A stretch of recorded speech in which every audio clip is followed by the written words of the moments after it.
এই তো সেদিন কনডেন্সড মিল্ক কিনেছিলাম, আর টিনটা কেটে ভিতর থেকে যা একটা জিনিস বেরোলো, দেখে কী বলবো। এরপর থেকে আর কনডেন্সড মিল্ক কেনার কথাই আমি ভাবি না। আসসালামু আলাইকুম। স্মুথ হাবিস কুকিং চ্যানেলের নতুন একটি সিম্পল পর্ব দেখার জন্য সবাইকে ওয়েলকাম জানাচ্ছি। কথা শুনেই তো বুঝতে পারছেন আজকে কনডেন্সড মিল্ক রেসিপিটা শেয়ার করব। এত সহজে কনডেন্সড মিল্ক ঘরে তৈরি করা যায়, আর দোকান থেকে কেনার কথা কেন ভাবা যায় বলুন তো। আর আমি সেই ভুলটা সবসময় করতাম, একটু আলসেমি করে কনডেন্সড মিল্ক তৈরি না করে দোকান থেকে কিনে ডেজার্ট তৈরি করতাম। তো চলুন কথা না বাড়িয়ে রেসিপিটা শুরু করা যাক। অল্প পরিমাণে কনডেন্সড মিল্ক তৈরি করব, তাই নিয়ে নিলাম 2 কাপ তরল দুধ। সেই সাথে এখানে মিশিয়ে নিচ্ছি 1 কাপ চিনি। প্রথমে চিনিটা গলিয়ে নিতে হবে।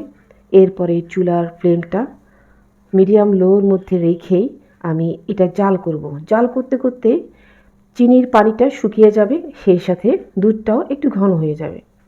ঘন হওয়ার সাথে সাথে কালারটাও হালকা চেঞ্জ হয়ে যাবে। এই প্রসেসিংটা করতে প্রায় 15 থেকে 20 মিনিটের মতো সময় লাগবে।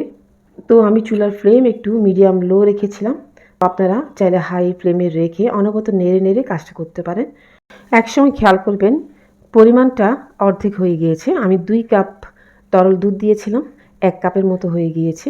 তো আমি একটু বেশির মধ্যে রাখছি এখন, কারণ আমি কনডেন্সড মিল্কের কনসিস্টেন্সিটা একটু পাতলা চাচ্ছি।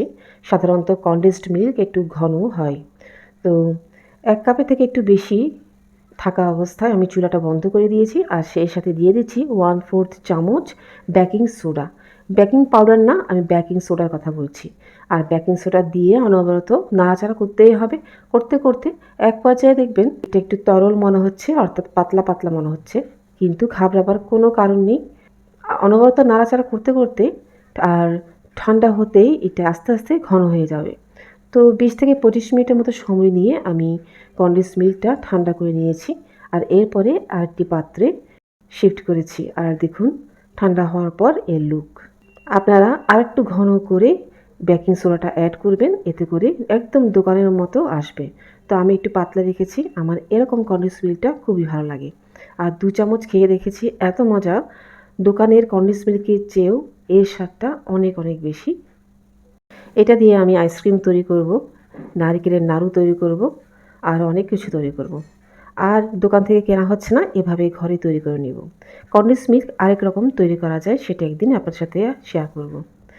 তো এই ছিল আজকের রেসিপি। কেমন লেগেছে জানাতে ভুলবেন না। আর যারা কখনও কনডেন্সড মিল্ক বাসায় তৈরি করেননি, একদম সহজেই তৈরি করে নেবেন।